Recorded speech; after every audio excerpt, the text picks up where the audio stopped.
Good afternoon. How's everybody doing? Great to be learning with you at a special time that was more special than I expected. Hi, everybody. And a guten Erev Yom Kippur. We are definitely sliding into that frame of mind. May it be a meaningful, uplifting, and ultimately joyful Yom Kippur that begins tonight. Let's light up the darkness. My sincerest apologies. It was already a special time, being 12:30 instead of noon on an Erev holiday, right? An evening before the holiday. We had some issues here in the office, and I'm so sorry. We're 25 minutes even beyond the scheduled time. I apologize. But who's in the house? Lorraine in Texas, Guy in Ohio, Melissa in Great Neck, Belle in Texas. Always beautiful blessings from Belle. She says, may all be inscribed in the book of life for a peaceful, prosperous, healthy year ahead, a meaningful fast. Thanks, Sally Nina. Am Yisrael Chai. Amen, Belle. Joe in the Inland Empire, Gordo in Scotland, Sharon in New Jersey, Lester in Spring Valley, Chaim in Florida, Ella in Southern California, Aoife in Florida. Welcome, everybody. Okay, today with God's help, we're going to complete chapter 1 here in Tractate Zevachim, the 29th volume of the Talmud, and open chapter 2. So our dafs today are 15 and 16, both quite short, so it should be a normal length show. We got a good start on 15a yesterday, so we're basically about halfway down 15a. So it was stated, and we've been discussing Mishnah number 3, right? Mishnah 3 in chapter 1, which was about an error with respect to one of the elements of the offering procedure, particularly if a person had the wrong intent at the time, not of the slaughter, as in Mishnahs 1 and 2, but the collection of the blood of a slaughtered offering, collection in a service vessel, then the conveyance, conveying it to the place where it will be sprinkled. In most cases, these are external offerings and therefore sprinkled on the external larger altar. The external altar over here. But on Yom Kippur, those would be the internal offerings where the high priest is going to walk inside the sanctuary and do a sprinkling at the at the curtain which separates between the sanctuary and the Holy of Holies. Those are internal offerings. At any rate, conveying the blood to the place of sprinkling and then the sprinkling. Okay, that's what Mishnah 3 is about. And now we pick it up specifically halfway down 15a with, it was stated, the dispute in the Mishnah, our Mishnah that we're talking about, between Rabbi Shimon and the rabbis as to whether improper intent while conveying the blood disqualifies the offering is only with regard to conveying the blood, not by foot. Right? So this is an interpretation. What Rabbi Shimon was saying is that conveying is not an indispensable part of the procedure, because with respect to an external offering, you could slaughter the animal right next to the altar where its blood will be sprinkled, and therefore there is no conveying. Since it's possible to do the whole procedure without conveying the blood, conveying must not be indispensable. And therefore, if you had improper intent during conveying, even when conveying is being done, according to Rabbi Shimon, it would not disqualify the offering. But the majority of the rabbis overruled him and said conveying is indispensable.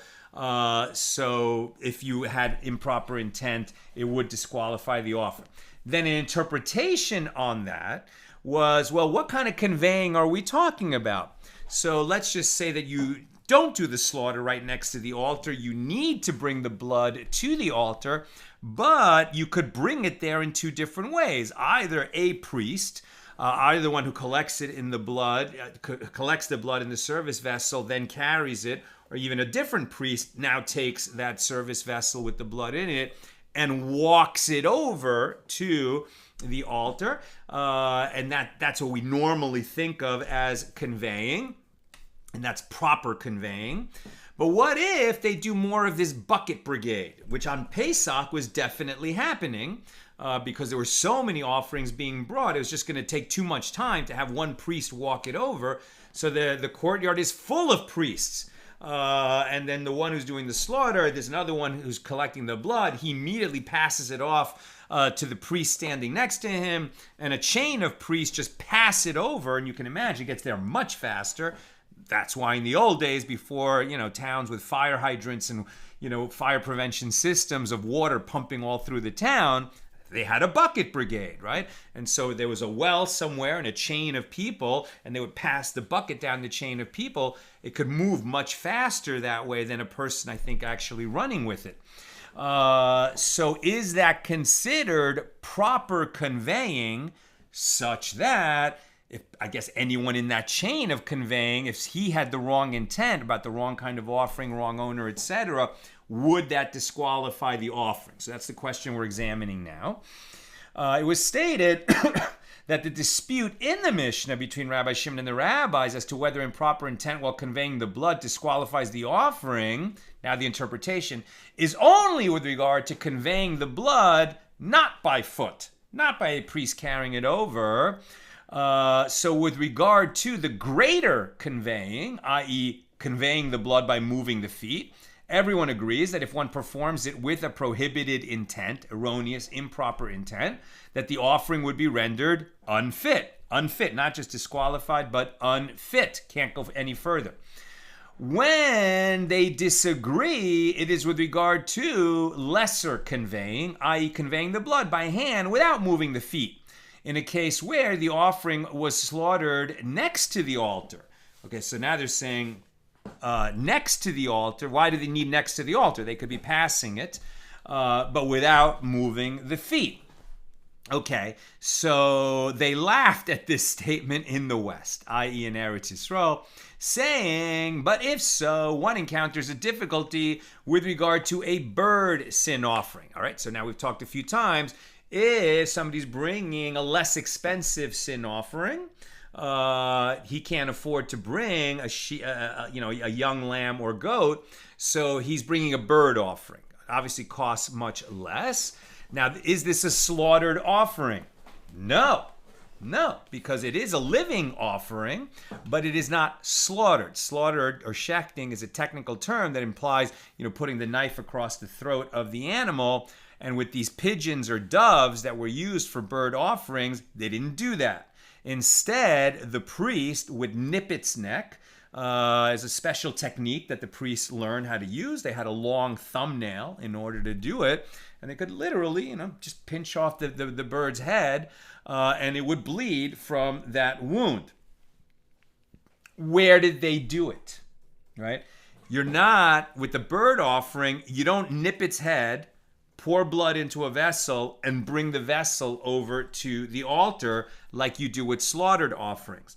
With a bird offering, you bring the bird to the altar, nip its neck there, and sprinkle the blood directly from the bird onto the altar. So there is no conveying of blood. So they laughed at this in the West in Eretz Yisrael, but saying, if so, one encounters a difficulty with regard to a bird sin offering, which is killed through pinching its nape on the altar, and whose blood is sprinkled directly from its neck. It is known that if one sprinkled its blood with prohibited intent, the offering is unfit. Okay, just like collecting the blood or sprinkling, if the person doing it is thinking of the wrong kind of offering, the wrong owner, etc., definitely rendered unfit because we're talking about a sin offering. And according to Rabbi Shimon, who holds that prohibited intent while conveying the blood by hand does not disqualify the offering, then how can you find these circumstances? Does the Rabbi Shimon dispute with the rabbis apply to the bird sin offering at all?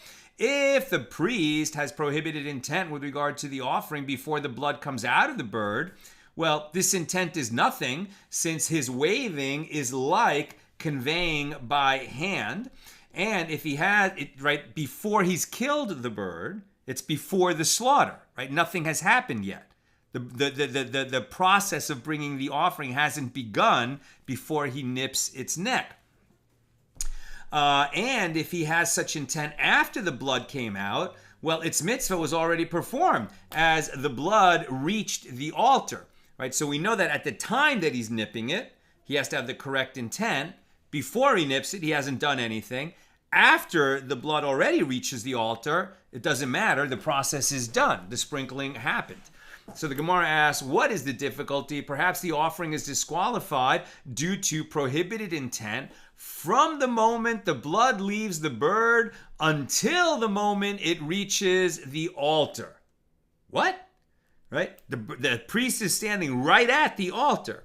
So they're saying that he had a prohibited intent in between the moment when he nipped the neck and when the blood reached the altar. Now, if he's nipping it right at the altar, as soon as the blood comes out, it's hitting the altar, right? So that's why I titled today's show, Get Out the SLO-MO Camera, right? The SLO-MO replay. Because it's like he's developing his prohibited intent while the blood is moving from this bird's neck, which is right next to the altar and before it hits the altar. Now, even in the world of the ancients, where there was no, slow-mo camera, obviously there is an instant before the blood reaches the altar. And so theoretically, if the priest forms that prohibited intent during that moment, has he rendered it disqualified? Right? That's what we're talking about here. Or rendered it unfit. This is, as Rabbi Yirmiyah asked Rabbi Zera, if the priest was sprinkling the blood and the hand of the one sprinkling was severed before the blood reached the airspace of the altar, what is the law? Here the issue is not, did he form a prohibited intent in his head, but rather, did he become a blemished priest before the blood reached the altar, which would also render it unfit. And that's going to be our next Mishnah when we come into the beginning of chapter 2 later today. Is the sprinkling not valid since it was performed by a blemished priest, or is it valid because the blood left the bird before he was blemished? That's why I say slow-mo camera. This is an action movie. He's standing right next to the altar. He nips its neck. The blood is moving through the air. We need 1,000 frames per second here. I guess an invader came, some, terrorist or enemy, somebody, some crazy person, and chopped off the priest's hand, right? So he is now a blemished priest. A priest can't serve if he's lost one of his hands. It's just one of the rules. The priests have to be whole. If they are blemished, they're perfectly good people. They can do all kinds of things in society, but they can't serve as priests in the Holy Temple. And so he just became a blemished priest before the blood reached the altar. So what's the law? Did he render this offering unfit or not? And Rabbi Zera said to him, it is not valid. What is the reason? We require that the verse, and sprinkle the blood from Leviticus 4:6, be fulfilled in the same manner as the verse that follows it. And the priest shall place of the blood upon the corners of the altar. Namely, that the blood reach the altar. Therefore, the blood can be disqualified any time until it reaches the altar, whether through the priest becoming blemished or through prohibited intent. We're using the example of blemish as another factor that can render the offering unfit, but so can prohibited intent, as we've learned over and over again. So whether he formed the prohibited intent in his head or his arm was chopped off, if that happens between nipping the bird and the blood reaching the altar, then according to Rabbi Zera, unfit. When Rav Papa and Rav Huna, the son of Rabbi Yehoshua, came from the study hall, they said, this is the reason for the laughter of the scholars in Eretz Yisrael. With regard to greater conveying, i.e. conveying by foot, can one say that Rabbi Shimon and the rabbis do not disagree? Clearly, when they disagree in the Mishnah, they disagree with regard to the greater conveying, right? What they were talking about is just a simple example of a priest developed a prohibited intent while he was walking and carrying the blood in the service vessel from the place of slaughter where the blood was collected to the altar. Normal case. As Rabbi Shimon reasons that conveying is a dispensable rite because the slaughter could have been done right next to the altar.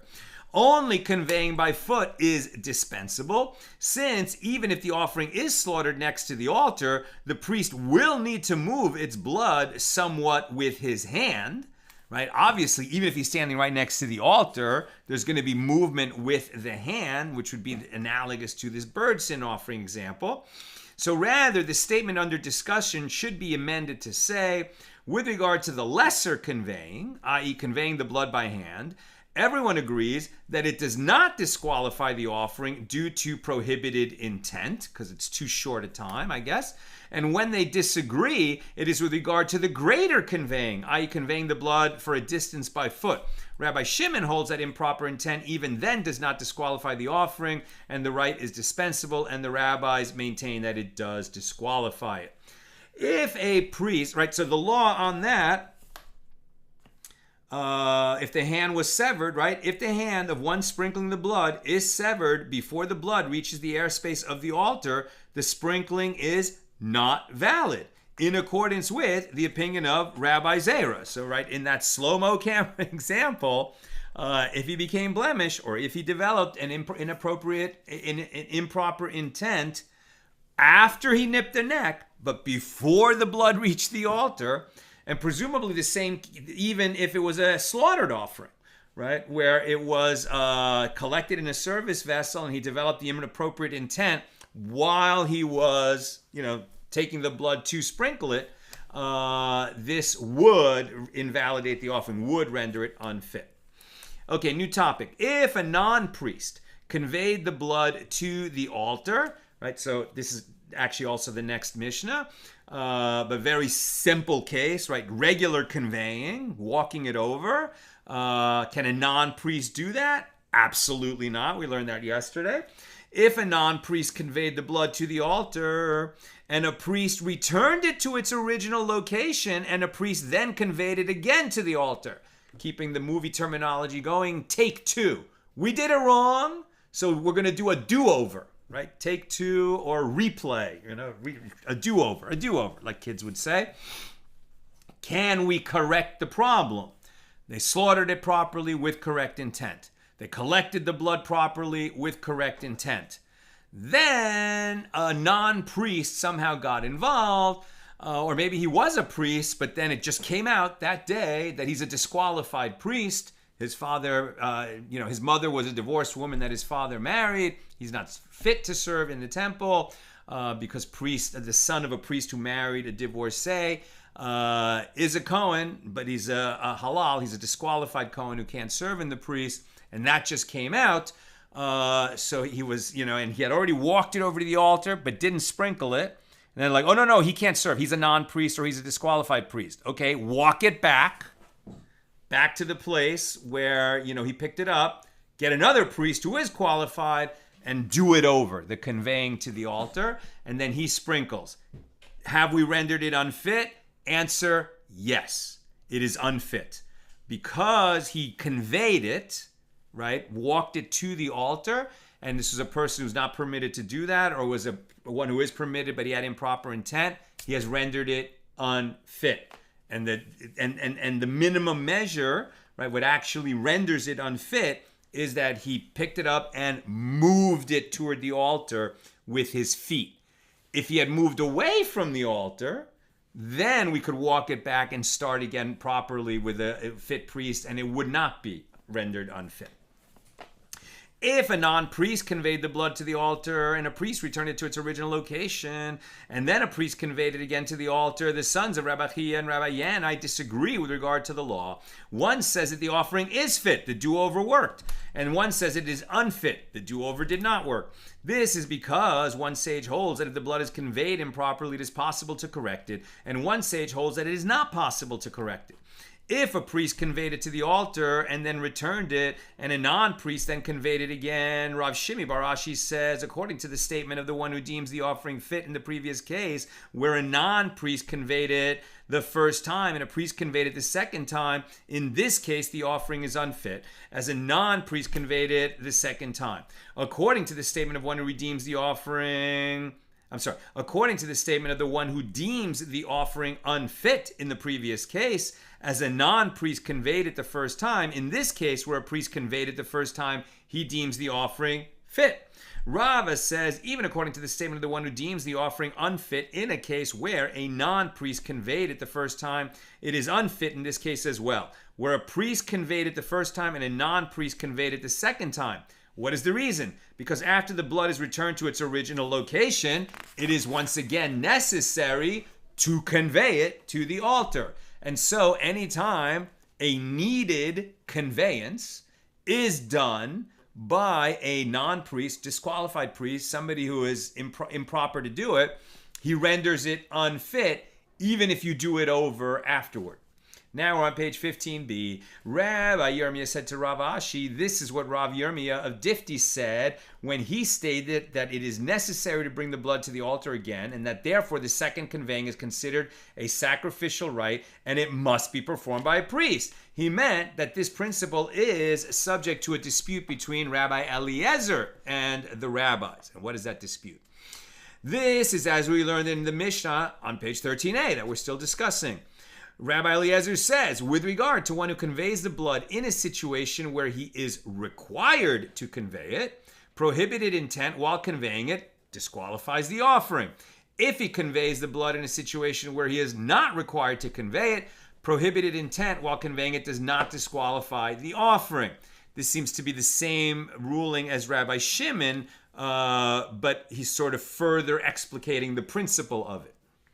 And Rava says, all the Tanaim concede that if one collected the blood outside, i.e. at a distance from the altar, and he brought it inside, i.e. close to the altar, this is considered necessary conveying. So if one collected it inside and took it outside, that is considered unnecessary conveying, right? If he walked it away from the altar, that's not helping anybody do anything. So since that is unnecessary, if that's all that was done by somebody with improper intent or a non-priest, that wouldn't disqualify the offering, as long as when it started to be walked toward the altar, that was done with proper intent by a priest, etc. So they disagree only with regard to a case where he brought it in and took it out again. So one sage, so he brought it to the altar, but before sprinkling it, he walked it away from the altar. Right, so one sage, the first Tana, holds that since it is necessary to bring it back to the altar a second time, this is also considered necessary conveying, and prohibited intent while performing it, that second conveyance would disqualify it. And the other sage, Rabbi Eliezer, holds that since the rite of conveying to the altar was already performed, it is not considered conveying that is necessary for the sacrificial service, and prohibited intent while performing it does not disqualify the offering. So apparently the same dispute applies to a case where a non-priest conveyed the blood the second time. Rabbi Eliezer seems to be saying, well, a proper priest with proper intent already walked it to the altar. Now, at that point, they should have sprinkled it, right? Of course. And then we're done. What happens after that can't render it unfit. But even though they were at the altar, they didn't sprinkle. Somebody spaced out. They thought they made some other mistake. They walked it away from the altar. Well, now it's away from the altar. So how's it going to get back to the altar? It has to be conveyed again. That's a necessary conveyance because it's not at the altar. So that's why the rabbis who overrule Rabbi Eliezer say if there's appropriate intent with this second conveyance, since it is necessary or the sprinkling can't happen, improper intent or improper person doing it is going to render it unfit. Rabbi Eliezer is like, well, in the overall scheme, it wasn't necessary to do this. We were already there. That's why it won't trigger, perhaps with the same philosophy that Rabbi Shimon would use, since this is generally speaking not necessary, then the fact that it became necessary in this instant is not going to be enough to render it unfit if there was improper intent in that second conveyance, according to Rabbi Eliezer. Abaye raised an objection to Rava's interpretation from a Baraisa. Rabbi Eliezer himself says, with regard to one who conveys the blood in a situation where he is required to convey it, prohibited intent while conveying it disqualifies the offering. How so? If one collected the blood outside at a distance from the altar and he brought it inside close to the altar, that is necessary. If one collected it inside and took it outside, that is unnecessary. And consequently, one infers that if he brought it in again, it would be considered necessary, even according to Rabbi Eliezer. And Rava said to him, if this Baraisa is taught, it is taught, and I cannot disagree with it. And so Rava, very humbly, despite his greatness, concedes. And with that, we close chapter 1, and we move on to chapter 2 here in Tractate Zevachim, and we begin Mishnah number 1 in chapter 2.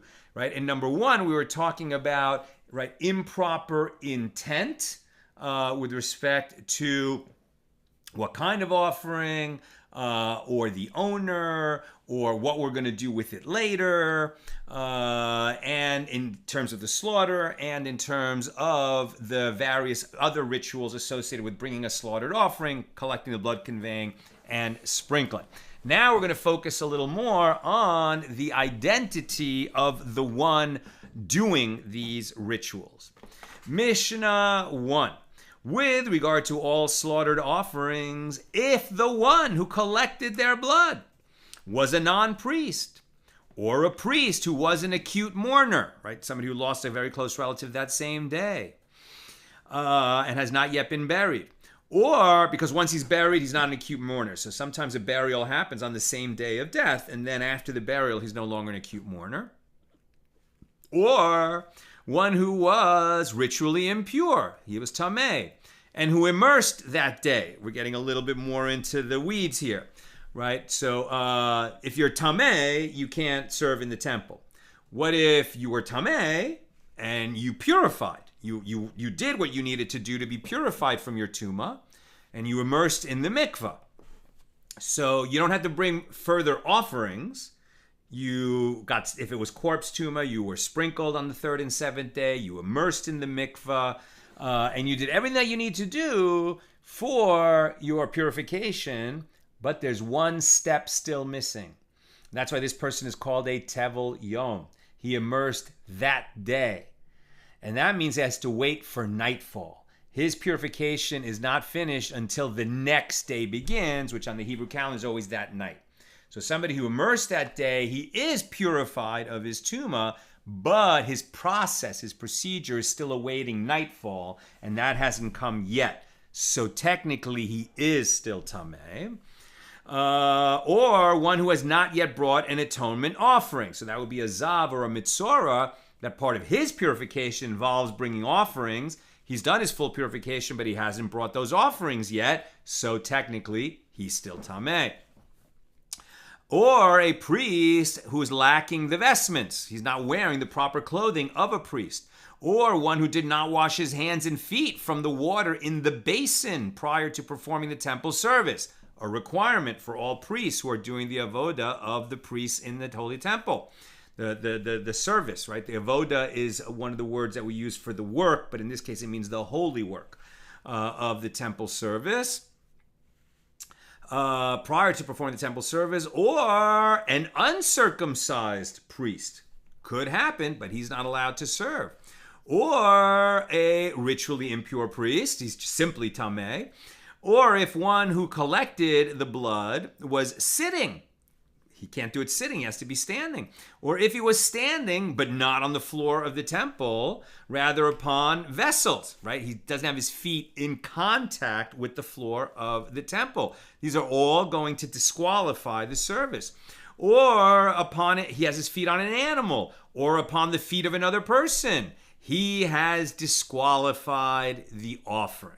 Right? These are all requirements. He has to be tahor, in a state of purity. He has to be a priest, and he has to have his feet. He has to be standing, and he has to have his feet on the floor, and it's bare feet, which we haven't mentioned yet. Okay, Mishnah continues. If he collected the blood with his left hand, he disqualified the blood for offering. Very interesting. Even a lefty has to collect with his right hand. In this last case, Rabbi Shimon would deem it fit. And that's the Mishnah. Now the Gemara. From where do we derive that a non-priest who performs sacrificial rites disqualifies an offering? As Levi teaches, the verse states, "Speak to Aaron and his sons that they separate themselves from the sacred items of the children of Israel," the Bnei Yisrael, in Leviticus 22:2. So Levi continues, the children of Israel, this serves to exclude what from the prohibition against sacrificing an offering in a state of impurity? If we say that it serves to exclude the offerings of women, and the verse states bnei in the masculine, sons of, which we normally translate as children of, but technically it's a masculine word, is it conceivable that an offering of women is sacrificed in a state of impurity? Women can bring offerings. They don't do the process. Only Kohanim do that, and Kohanim are men. But can it be done in a state of tuma? Never, right? No offering can be brought in a state of impurity, with a priest serving in a state of impurity. So rather, perhaps it serves to exclude the offerings of Gentiles. But there are offerings brought by Gentiles. Now, if the front plate of the high priest, the tzitz, which says on it, right, the high priest, he had 8 garments, a regular priest had 4 garments. One of the additional 4 garments of the high priest was the tzitz, this gold plate on which it was engraved, holy to Hashem, holy to God. What about it? So now, if the front plate of the high priest, which normally affects acceptance for offerings of Jews, sacrificed in a state of impurity, right? If there was an impurity that they didn't know about, you're not permitted, if you're tameh, to bring an offering, but maybe they didn't know they were tameh. So we've been taught that the tzitz atones for those situations, but the tzitz does not affect acceptance for the offerings of Gentiles. Gentiles, by the way, do not become tameh. They don't become impure because purity and impurity, tuma and tahara, does not apply to Gentiles. Those are laws that only apply to Jews. As the master said, and with regard to an offering of Gentiles, whether it was offered in a state of impurity unintentionally or intentionally, it was not accepted. Can it be then that such an offering is sacrificed in a state of impurity ab initio? A Gentile can't do the work of a priest, just like a non-priest can't do the work of a priest, but it's a different question whether Gentiles can bring offerings to the Holy Temple and have them accepted. They can bring an olah. Rather, this is what the verse is saying, i.e. it should be read in the following manner, that they separate themselves from the sacred items, the children of Israel, and they not profane my holy name. Meaning, the verse is saying that they, the priests, must separate themselves from the sacred items when they are ritually impure, when the priests are tameh. And that the children of Israel must separate themselves from performing the sacrificial rites, only priests can do that, so that they will not profane, i.e. disqualify the offerings. So if a non-priest gets involved in any part of the sacrificial process that needs to be done by priests, they render it unfit. A Tana of the school of Rabbi Yishmael taught the law of a non-priest who performs the sacrificial rites is derived via kal v'chomer inference from the case of a blemished priest. Just as with regard to a blemished priest who may partake of the meat of offerings, right? A priest who has a blemish, like we talked about earlier, that he lost his hand, he can eat the meat of sin offerings that can only be eaten by priests. Even a blemished priest can do that, but he can't, collect the blood, convey the blood, or sprinkle the blood.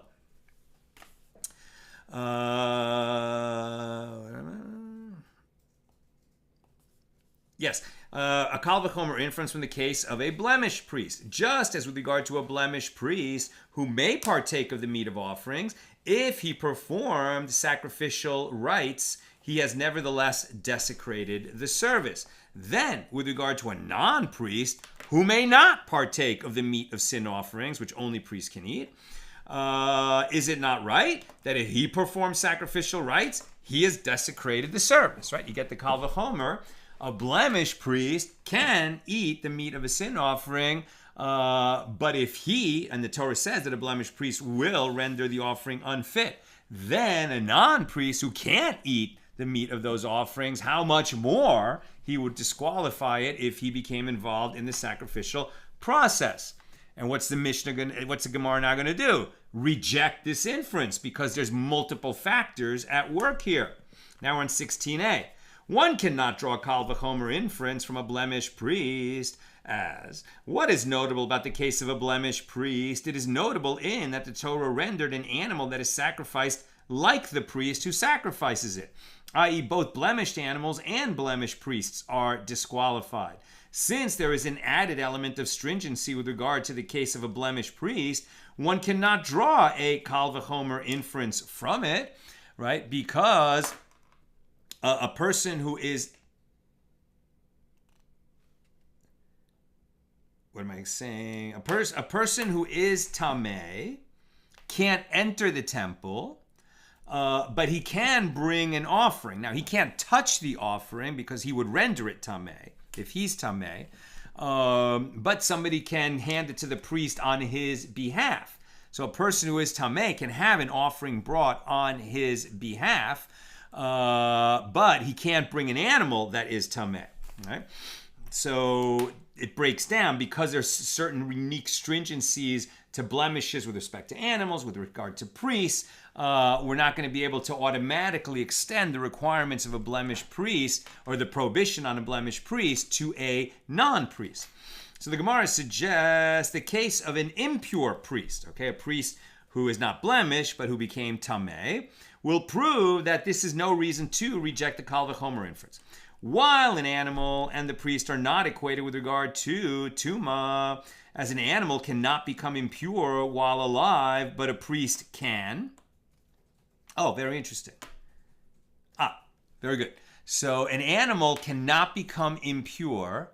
That's great. I should have realized that. An animal cannot become tameh while it is alive. After it is slaughtered, its meat can become tameh if it comes into contact with a person who is tameh. But while the animal is alive, even if it comes into contact with a person who is tameh, the animal does not become tameh. Right? Right. So while an animal and the priest are not equated with regard to tuma, as an animal cannot become tameh while alive, but a priest can, an impure priest desecrates the service. Now, the Gemara rejects this as well. What is notable about the case of an impure priest, a tameh priest? It is notable in that a priest who is tameh imparts tuma to others. The Gemara responds, a blemished priest will prove that this is no reason to reject the inference, as he cannot impart his blemish to others, but now the inference has reverted to its starting point. Therefore, one may derive the law of a non-priest from the combination of the case of a blemished priest and that of an impure priest. Again, the Torah doesn't say that a non-priest doing any one of the rituals will render that ritual unfit. That is the law. The question is, how do we know that's the law? So they're saying, well, we can't learn it out from the case of a blemished priest because that has its own stringencies. And you can't learn it out from the case of a priest who became tameh because that has its own stringencies. But perhaps the common denominator of a blemished priest and a tameh priest will teach us how we know that a non-priest will render offerings unfit. So let's see. The aspect of this case is not like the aspect of that case, and the aspect of that case is not like the aspect of this case. Their common element is that they are prohibited from performing sacrificial rites, and if they perform these rites, they have desecrated the service, whether blemished or tameh. Therefore, I will also include a non-priest who is prohibited from performing sacrificial rites and conclude that if he performs sacrificial rites, he has desecrated the service. So the Gemara asks, from where do we derive that a non-priest is prohibited from performing the sacrificial rites? Right? We've been taking this as a given. Now the Gemara is drilling in a little bit more closely. If he's prohibited, that doesn't necessarily mean he has desecrated. Right? So two different issues. So first, the prohibition. A non-priest may not perform any one of the sacrificial rites. Then the consequence. If a non-priest performed any one of the sacrificial rites, did he render the offering unfit? And therefore, in other words, he desecrated it, right? So first is the prohibition, then the consequence. The consequence doesn't necessarily follow because we have other situations where something is prohibited, lechatchila, right? Ab initio, it's prohibited, but if it happened that way, then after the fact, it would still be permitted. Or it's prohibited, and if it happened, it renders it prohibited. So let's see. From where do we derive that a non-priest is prohibited from performing sacrificial rites? If it is derived from the verse, speak to Aaron and his sons that they separate themselves from the sacred items of the children of Israel and that they not profane my holy name, right? Did that just say that non-priests can't participate in the sacrificial service? Not directly, right? The commandment was, God said to Moses, say to Aaron and his sons, right, the priests, you have to separate yourselves from the sacred items of the children of Israel. Well, but it's the priests who bring the sacred items. So we're learning out from that. It means if you're tameh, you have to separate yourselves from it. And that they not profane my holy name. Who's they? If it's the priests, okay, well, they profane the holy name if they serve while blemished or while tameh. But maybe what we're saying is that we're not talking that the they refers to the priests at all. Maybe this is the children of Israel who are not priests.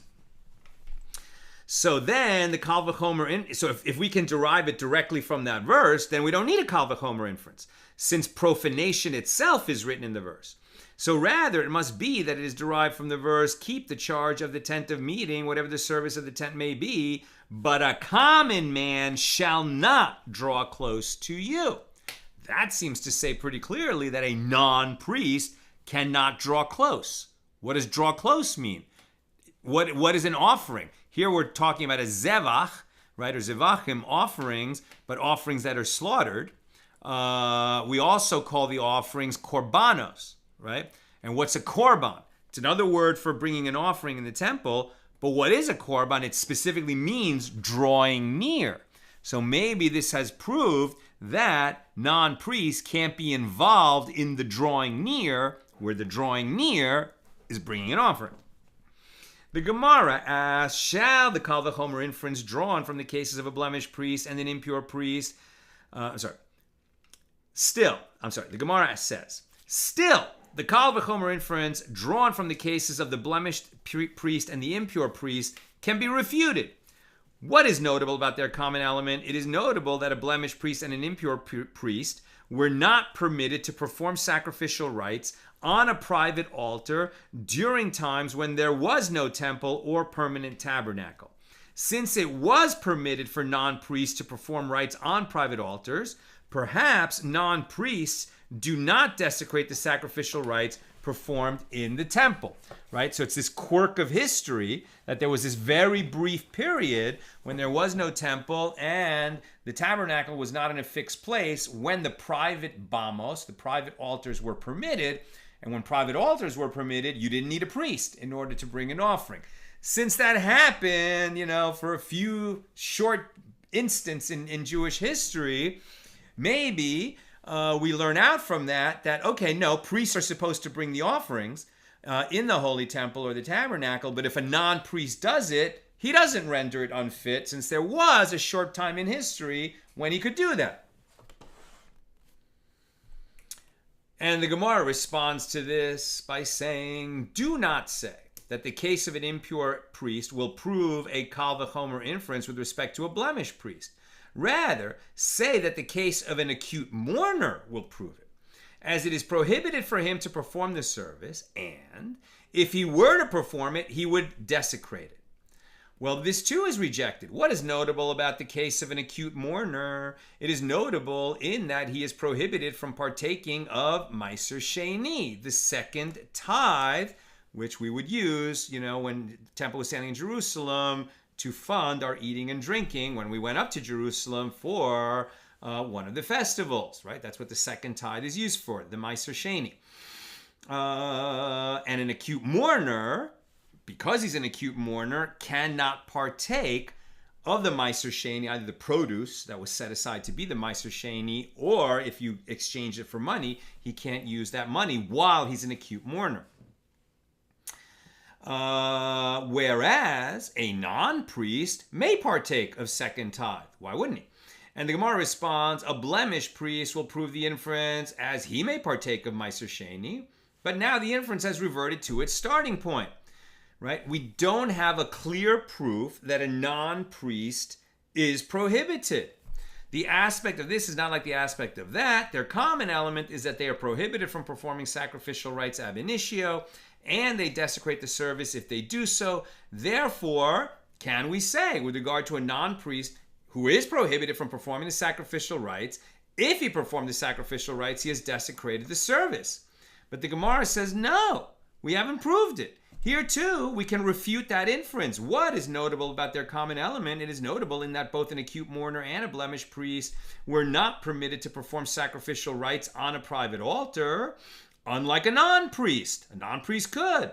So Rav Sama, the son of Rav, objects to this. And who shall say to us that an acute mourner was prohibited from performing rites on a private altar? How do you know that? Perhaps it was permitted for him to perform the rites on a private altar. Rav Misharshia says the law that a non-priest desecrates the service is derived by a different kal v'chomer inference. Which one? From the case of a priest who performs sacrificial rites while sitting. Right now, these are all the different things that we said in our Mishnah a priest may not do. He can't be blemished. He can't be tameh. And he can't be sitting while he's doing it. And he can't be a non-priest, right? So now let's talk about sitting. Just as with regard to a priest who was sitting, who may partake of the meat of offerings, but if he performed the sacrificial rites while he was sitting, he has desecrated the service. Then, with regard to a non-priest who may not partake of the meat of offerings of the most sacred order at all, is it not right that if he performed the sacrificial rites, he has desecrated the service? Right? So can we say that, a priest who's sitting already, he desecrates the service? How much more a non-priest who can't even do the things that a sitting priest can do, like eat, the meat of a sin offering? Then now we prove by kal v'chomer that if a non-priest gets involved, he will render it unfit just like a sitting priest would. But the Gemara rejects this. What is notable about the case of a sitting priest? It is notable in that one who sits is disqualified from bearing witness, as witnesses must stand when testifying. Since there is an added aspect of stringency with regard to the case of a sitting priest, one cannot derive the law with regard to a non-priest from it. And the Torah responds, learn instead from the law of a sitting Torah scholar, as the court may allow a Torah scholar to sit while he is testifying. But the Gemara challenges this and says, still one cannot derive the law from this. As what is notable about the category of a sitting priest, it is notable in that, generally speaking, one who sits is disqualified from bearing witness, even though there are exceptions. And the Gemara responds, well, the category of a sitting priest cannot refute the derivation. One can refute a derivation only from concrete cases, not from general concepts.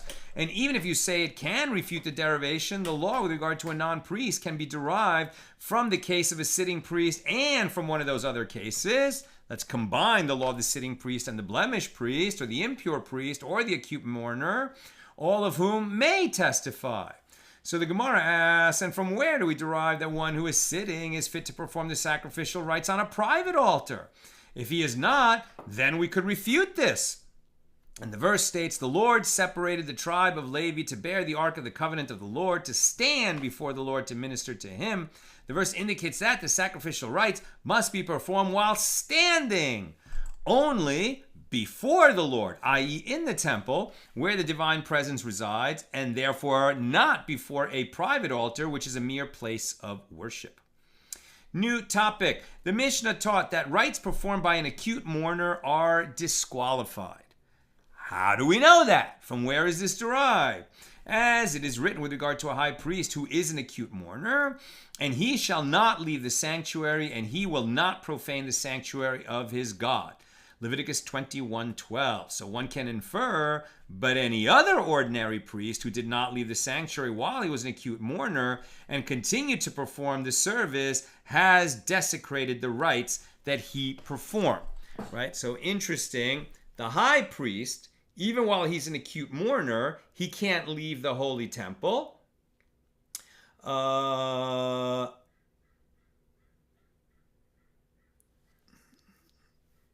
So let's read that again. About the high priest, he shall not leave the sanctuary, and he will not profane the sanctuary of his God.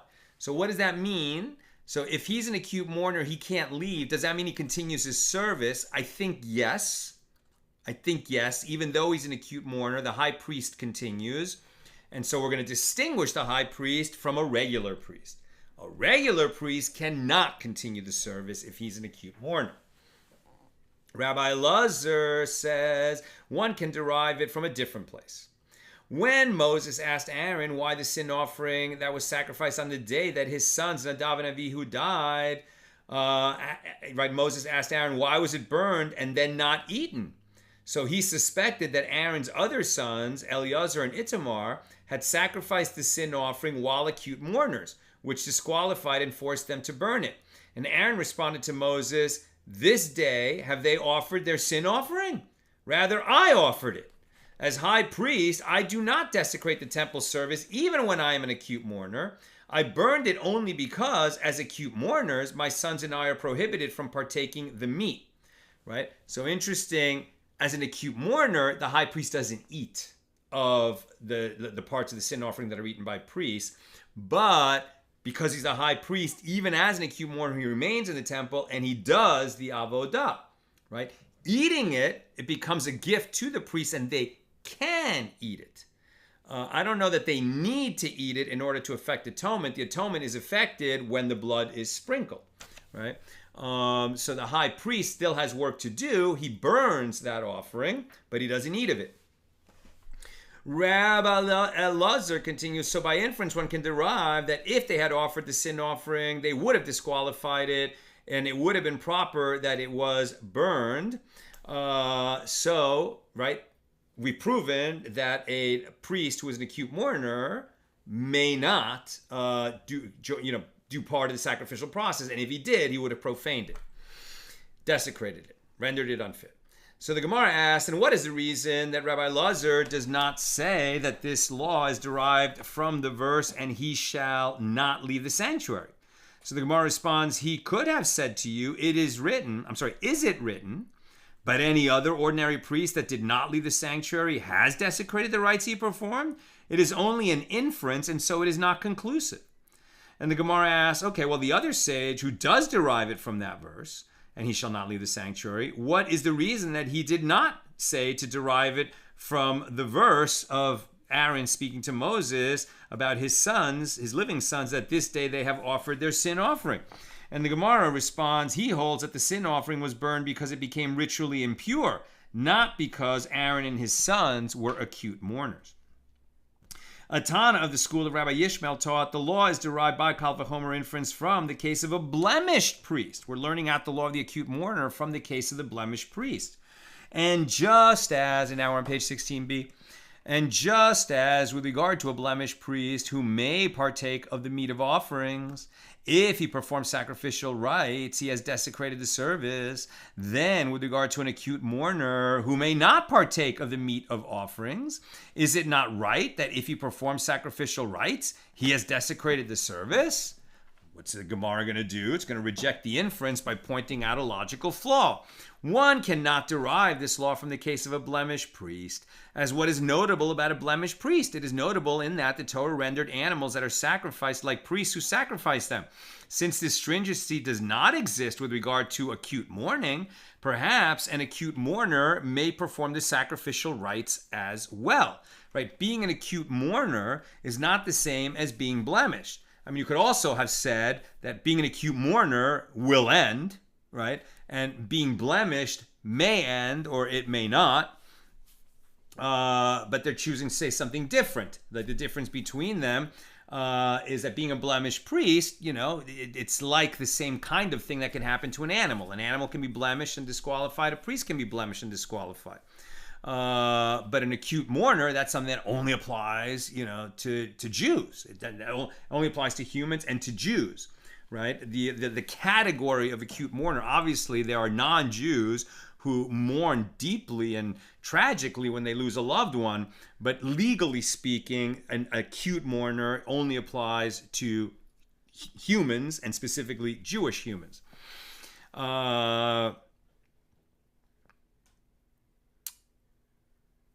So therefore, it's therefore a principle that applies to the law of blemished priests may not apply to the law of acute mourners.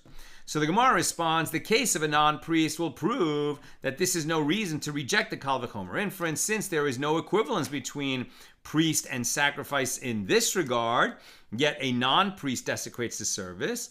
But now the Gemara rejects this as well. One cannot cite a proof from the case of a non-priest, as what is notable about the case of a non-priest? That's notable in that he has no remedy. A non-priest can never become a priest. Whereas a blemish, can end. He can't get a hand back if his hand was cut off, but if it's a blemish on his skin, he can heal. That can go away. An acute mourner, that can go away, right? Once the close relative is buried. But a non-priest can never become a priest. So the Gemara responds that the blemished priest will prove that this is no reason to reject the inference, as even though the priest may perform the service if the blemish is healed, he desecrates the service so long as he is blemished, like an acute mourner. The acute mourning will go away, but while he's an acute mourner, it disqualifies the service. Therefore, one learns the law from the combination of the cases of the blemished priest and the non-priest, the aspect of this and the aspect of that. And their common element is that they are prohibited from performing sacrificial rites. And if they perform such rites, they have desecrated the service. Therefore, I will also include the acute mourner who is prohibited from performing a sacrificial rite. And if he did perform the sacrificial rite, he has desecrated the service. And the Gemara clarifies, where is an acute mourner prohibited from performing sacrificial rites, as asserted in the inference, if we say that it is derived from the verse, and he shall not leave the sanctuary, and he will not profane the sanctuary of his God, then the above Kal V'chomer inference is not even necessary, since profanation itself is written in the verse. Profanation meaning desecrates the service. So rather, it must be that it is derived from the verse, this day they have offered their sin offering, and this Tana holds that the sin offering brought by Aaron was burned because Aaron and his sons were in acute mourning, not because it had become tameh. The Gemara challenges the inference from the common element of the cases of the blemished priest and the non-priest can be refuted. What is notable about their common element? It is notable in that there are no circumstances in which its general prohibition was permitted. There is an exception to the prohibition against the acute mourner performing the temple service, namely the high priest, who may perform the sacrificial rites while an acute mourner. But there is no blemished priest who can serve, and there is no non-priest who can serve. The Gemara responds, the case of an impure priest will prove that this is no reason to reject the inference, as there is an exception to the prohibition against performing the service while impure, namely that the prohibition against performing the temple service in a state of impurity is permitted when? In cases involving the public. Yet an impure priest desecrates the service. Right? That's if like more than half of the population is tameh, then we can still bring offerings. The Gemara asks, what is notable? I'm almost done. Questions or comments, please get them in now. So the Gemara asks, what is notable about the case of an impure priest? It is notable in that he imparts impurity to others. A blemish doesn't do that. Acute mourning doesn't do that. And a non-priest doesn't do that. So therefore it can work. But we say, well, but unlike, so then we go back to the case of a blemish priest and non-priest who can't impart that to others, but we've already discussed that and it didn't work for us. So the inference has reverted to its starting point. Therefore, one can derive the law from the combination of the cases of the impure priest, the blemish priest, and the non-priest.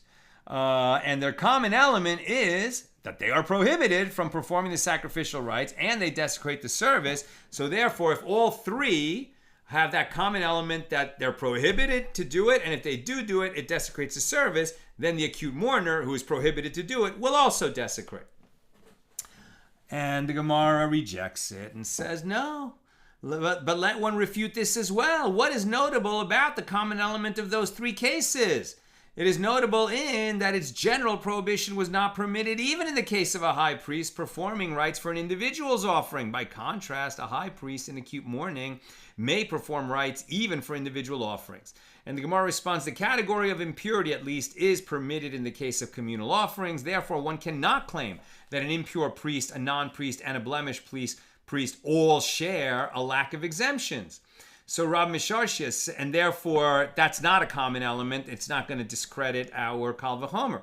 So Rabbi Shimon says the law with regard to an acute mourner is derived by a different Kal V'chomer inference, namely that of a sitting priest. And just as with regard to a sitting priest who may partake of the meat of offerings if he performs sacrificial rites, he has desecrated the service, then with regard to an acute mourner who may not partake of the meat offerings of the most sacred order, is it not right that if he performs sacrificial rites, he has desecrated the service? And the Gemara rejects this. What is notable about the case of a sitting priest? It is notable in that the one who sits is disqualified from hearing witnesses. It's just another aspect, another area of Jewish law where sitting is a factor. And the Gemara responds, learn instead from the law of a sitting Torah scholar, as he may sit while hearing witnesses. So the Gemara, or while giving testimony, because the Torah scholar, he may sit while doing it, even though a non-Torah scholar must stand. So the Gemara challenges still, one cannot derive from this as what is notable about the category of a sitting priest. It is notable in that, generally speaking, one who sits is disqualified from hearing witnesses. From bearing witness. Normally speaking, one who is sitting is disqualified from bearing witness, even if there are exceptions. And the Gemara responds, the category of a sitting priest cannot refute the derivation. One cannot refute a derivation only from, one can refute a derivation only from concrete cases, not from general concepts. And even if you say it can refute the derivation, the law with regard to a non-priest can be derived from the case of a sitting priest and from one of those other cases, i.e. a non-priest, an impure priest, or a blemish priest, through their common element. This is all a intensive search to prove that our Mishnah, right, is got the correct holding that all these cases, blemish priest, impure priest, non-priest, a priest who is an acute mourner and not a high priest, and a priest who is sitting, all of them, if they do some part of the sacrificial process in that situation, they have violated a prohibition and they have desecrated the service and thus rendered it unfit. Okay. 2 comments from Sharon. How do they know the intent of the priest doing the offering? What if the priest is totally distracted and has no intent at all? So first of all, they don't know. This would be the priest saying, hey, I had the wrong intent. Now what is the law? And I think we said, didn't we say right at the beginning of the tractate that if you had no intent at all, then it's okay, right? It'd be better to have the correct intent, but we don't disqualify from having no intent. It's only when you have wrong intent that we disqualify. Somebody correct me if I'm wrong, but that's what I remember. And Sharon, when a holiday inserted prayer is accidentally skipped and the davener continues, you go back and start the Amida all over. Why wouldn't the same concept be applied? Right? So in these days between Rosh Hashanah and Yom Kippur, we have certain verses that are added to the standing prayer, the Amidah. We've been saying them all week. Basically we add in words to the effect of inscribe us in the book of life for a good year. Toward the end, it's even nicer. Inscribe us in the book of life for a good year, a year of livelihood, a year of health, a year of merit, etc. And most of those additions, if we forgot them, we don't go back and repeat. I think the only one that we have to go back and repeat is where we say, blessed are you, God, the King who is holy. Right? We have to say Hamelech, right? Instead of what we would normally say in that first blessing of holiness, before we move into the middle or the last blessing from the first section before we move into the middle blessings. So that one, if we said it wrong, we have to do over. We have to make a do-over of the whole prayer. And Sharon is saying, well, since the prayer service substitutes for offerings and it has the do-over component, why can't we have a do-over component with the offerings? Answer, we do have a do-over component. Not do over one element, rather do over the whole thing. Right? Do over the whole thing. And that is what they had to do. If they rendered it unfit because they left out an indispensable part through, having the wrong intent, etc., they're going to have to bring a new offering. And that's what doing the whole Amida all over again is. That's like bringing a new offering because you rendered it unfit. Whereas these other additions are not considered indispensable. Lechatchila, you should do it, but b'di'evid, if you didn't, it still counts, right? And so that seems to be the distinction to me. That's what I've got for us today. And as we move into Yom Kippur, please God bless us all to be inscribed and sealed for a good year, a sweet year, an uplifting year, a healthy year, a year of peace not only for ourselves, but the whole Jewish people and the land of Israel, the children of Israel, the whole world. Please God, let us see an increase in peace. We are on the verge of a peace deal. God willing, it could happen. With no snark intended.